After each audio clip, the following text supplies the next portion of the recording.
trade deficits, political pussyfooting, and hardcore drugs. Welcome to the Opium Wars.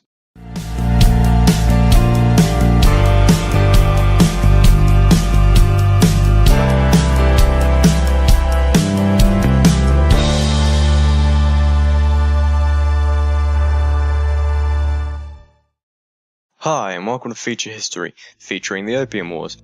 In this video we're going to be detailing the causes of these wars, explaining the aftermath of the wars, and describing how it impacts us today.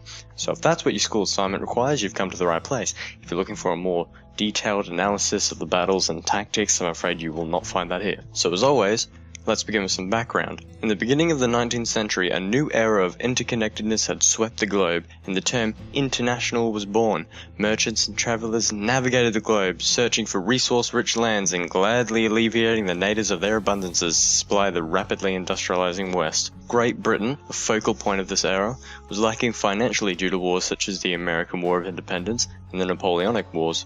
Their colonial dreams in North America had been crushed by heroic freedom fighters, or gun-toting maniacs, depending on your point of view. The Brits would have to find themselves a new land of opportunity, an untapped Valhalla of resources, a bountiful kingdom of knockoff iPads and cheap Ray-Bans. They needed China. China, in fashion with other Oriental nations of the period, remained self-isolated. Demands for their resources like silk, porcelain and tea were through the roof, and this created a large trade imbalance as the Chinese had no wish for any Western goods. The Qing dynasty, which had ruled from 1644, viewed foreigners as destabilizing to their empire and placed many restrictions on their trading. Foreign trade was limited to the ports of Canton, and all transactions were run through a group of merchants known as the Cohong, who could tax and regulate trade as they saw fit. This was known as the Canton system. European traders, of course, after hauling ass across thousands of miles to get to China, despised these rules as they were perceived to be too strict, and as a result piracy and smuggling was common amongst the foreigners. Those do-gooders who stuck to official means of trade only really received a massive middle finger from the Cohong. Due to a dispute between the Qing and members of the Honourable, yes, Honourable is a part of their official name, East Indian Trading Company, trade was restrained even further, but European demand for Chinese goods, specifically English demands for tea, continues to rise. Tea at this point made up 10% of the British government's revenue, and 10% of the average household's income went directly to tea. Or to put this in simple terms, shit was crazy, y'all. Under these circumstances, you could see why the Canton system was as hated as a sandwich full of not good things. A massive trade deficit stood at Britain's expense. Accompany this with recent conflicts causing the British to be barred from South American silver and foreign wars leeching every penny they could from the treasury. Everyone was broke. Well, actually, that's a lie. Everyone British was broke. The British knew if this continued, they would not have the money to continue funding their tea habit.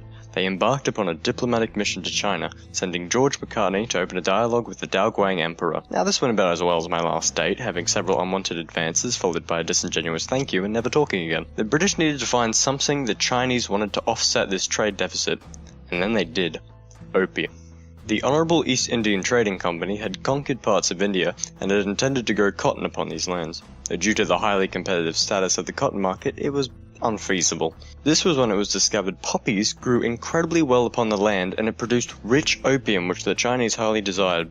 The plan was simple: grow poppies, convert it to opium, trade it to the Chinese for tea, and sell that back in England for a profit. There was only one little issue. Opium was technically illegal in China. To avoid any kind of large-scale conflict, they set up shop on the border and allowed smugglers to do the work for them.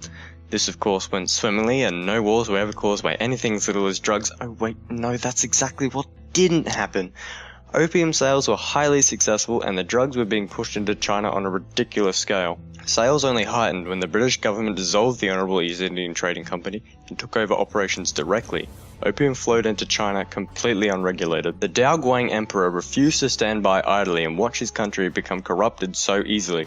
So he employed Lin Zexu. Zexu was an incorruptible and uncompromising man, and it would make it his sole objective to completely remove opium from China. Now, in 1839, we see a record sales of 1839 calendars, and also in 1839, we see Zexu reach Canton and begin arresting thousands of traders and addicts, confiscating myriads of opium paraphernalia and closing every jug den he found. Zexu sent an open letter to the young Queen Victoria. Contained within it, he wrote, "Your Majesty has not before been thus officially notified, and you may plead ignorance of the severity of our laws, but I now give my assurance that we mean to cut this harmful drug forever." This letter didn't reach the Queen. The reason why is not entirely known. With no reply, Zaishu's patience had worn thin, and he demanded the Europeans surrender their opium. When they refused, he seized the opium himself and captured 21,000 chests of opium. This amount of opium was worth an awful lot of money. Like a lot. Oodles. All of it was promptly burnt. The bankrupted merchants were furious and demanded compensation. The local superintendent of trade, Charles I really don't want a war Elliot, promised the merchants the British government would compensate them given they leave. His claims were unsubstantiated, of course, and he was just attempting to de-escalate the scenario. So already the situation was tense, everyone was upset, and then to make matters worse, two drunken British sailors decided it would be a great idea to kingpin some Chinese guy. Zaishu wasn't humid, and demanded a British sailor be executed as atonement.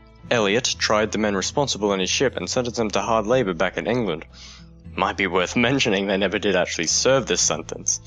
Zaishu was upset. He felt Chinese law had been completely disregarded by the foreigners, and so, rationally, he cut off all food supplies being delivered to the merchants.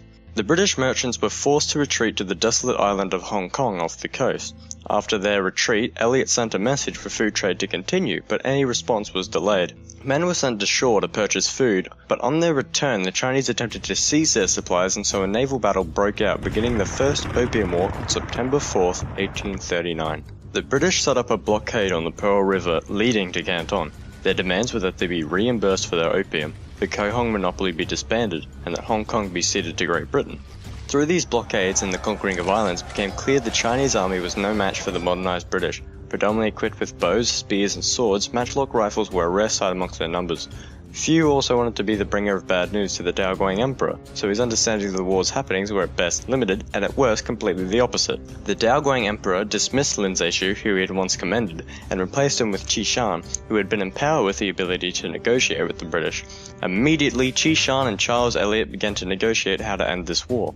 The figure of compensation was worked out to £6 million, but Qi Shan refused to cede any part of sovereign territory to the British, and so the negotiations fell apart. In 1841, the British launched an attack on two forts guarding the mouth of the Pearl River. The Chinese had the belief that the British were barbarians that killed any men they captured, so most of the Qing soldiers fought to their death. The battle lasted less than an hour and ended in over 500 Chinese dead and 38 British soldiers wounded, and that was predominantly from their artillery shells overheating and blowing up. After these battles, a Chinese physician approached Elliot speaking of a truce. The soldiers thought the best idea was to lop off the physician's head and go replace Canton with a crater, but Elliot, truly wishing this war to end here, heard him out. Elliot was brought to negotiate once again with Qi Shan. They stuck with the 6 million figure, but the idea was that the British would then buy Hong Kong for £6 million, and in addition to that, certain trade restrictions would be lifted. So both Elliot and Qi Shan returned to their superiors, speaking of how they had received good terms.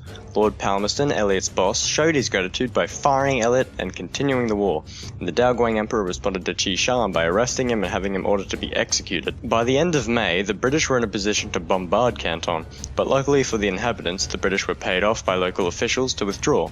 The fleet continued up north and in 1842 had captured Zapu and Shanghai. The final large-scale offensive of the war resulted in the British taking over the city of Zhejiang and opening the road to Nanking. The Chinese finally realized they were defeated, and the new peace terms were laid out and agreed upon. The Chinese would pay the British £20 million as compensation, they would end the Cohong monopoly, adhere to fixed custom duties, open 5 ports, and cede Hong Kong to Great Britain. With the end of the First Opium War began a series of unequal treaties humiliating the Chinese. China rapidly became very unstable and was forced to fight off several uprisings in this time. On top of this, Britain still wanted more from China, such as the legalization of opium and the opening of the entire empire to foreign merchants. The 1850s saw the rapid growth of Western imperialism. All European empires had a shared interest in bringing civilization and democracy to savages, or as we in the trade call it, expanding their overseas markets. In 1856, the Chinese crew of the Arrow, a ship that had once belonged to pirates but had been sold to the British, were arrested on belief of being said pirates. Negotiations promptly began between the British consul in Canton, Harry Parkes, and the Imperial Commissioner Yi Ming-chen to discuss the release of these prisoners. All but 3 were released, and so the prudent thing to do would be invade China. And they did. The war began with the British besieging forts in the Pearl River. When the Chinese retaliated, they made things worse for themselves by attacking US ships, prompting the US to strike back, albeit briefly. All Western powers saw this as an opportunity to get more off the Chinese. The French joined Britain, citing the execution of a French missionary as their casus belli. Russia also sent an envoy, but nothing really came of that. In 1857, British and French forces sieged and captured Canton, even taking Yi Ming-chen as prisoner. With this success in Canton, the new Jinfeng Emperor, son of the Daoguang Emperor, was forced to the negotiation table. The Treaty of Tianjin was signed, opening more ports, allowing foreigners access to inland China, and giving Britain, Russia, France, and the US the right to establish legations. At this time, a British, Russian, French, and American allegiance was also realized. A year after signing this treaty, Western powers were informed that the Jinfeng Emperor was going to, as the kids say, bitch out, and deny them access to Beijing to set up their legations, so hostilities resumed. The Western forces launched the Battle of Takun Forts, and heroically failed completely. They picked themselves up and attacked again, and this time won. In 1860, the Allies pushed on to Beijing, forcing their way into the city and burning down the Emperor's summer palace. The Jinfeng Emperor had fled, and so his brother, Prince Gong, decided to ratify the Treaty of Tianjin in October 1860, bringing the Second Opium War to a close. The Opium Wars were the beginning of a century of humiliation for the Chinese, which lasted roughly from 1840 to 1940. The age of a China that had been isolated from the foreign affairs of the world had ended in a blaze of violent fury and disgrace. The need to modernize became a pressing concern for the Middle Kingdom, and the people's faith in the Qing dynasty had been severely shaken. Revolutions and small-scale wars tore the Qing Empire apart piece by piece, finally ending it in 1911 with the Wu-Chang Uprising. China's story, of course, did not end there, as a bloody civil war ruled on until the People's Republic of China took over in 1949. This new, modern China is vastly prevalent in today's society. You're most likely watching this video on something made in China. China is continuing to modernize and reform itself well into this century and most likely beyond. Many predict that the near future China could fill in the void left by the Soviet Union as the second superpower. No matter which path China takes in future, it will be heavily influenced by its history and modernity, which all started with the Opium Wars. Thank you for watching this video. I highly appreciate the small but loyal following I've gathered, and I applaud your patience in waiting for these videos. I attempted to take more of a comedic angle with this video, so please give me your thoughts in the comments, and I also implore you guys to make your own suggestions for future video topics. I'll cover anything, as I frankly just enjoy making these videos. And again, thanks for watching.